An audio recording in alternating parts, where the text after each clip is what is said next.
മിശിഹായിക്ക് സ്തുതിയായിരിക്കട്ടെ. പ്രിയമുള്ളവരെ, വചനം പഠിക്കാനായിട്ട് എല്ലാവരെയും സ്വാഗതം ചെയ്യുന്നു. നമ്മൾ ആദ്യം തന്നെ ഈ ആഴ്ച പഠിച്ച 2 വചനങ്ങൾ ഒന്നുകൂടി ഓർത്തു നോക്കാം. സുഭാഷിതങ്ങൾ 3-ാം അധ്യായം 5-6 വാക്യങ്ങൾ.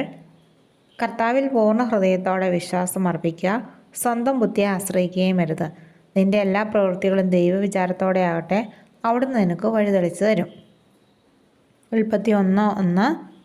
ആദിയിൽ ദൈവം ആകാശവും ഭൂമിയും സൃഷ്ടിച്ചു. നമുക്ക് ഇന്നത്തെ വചനം നോക്കാം. സങ്കീർത്തനങ്ങൾ 115:12. കർത്താവിന് നമ്മെക്കുറിച്ച് വിചാരമുണ്ട്, അവിടുന്ന് നമ്മെ അനുഗ്രഹിക്കും. നമുക്കിത് 3 പ്രാവശ്യം ഏറ്റു പറഞ്ഞ് പഠിക്കാം.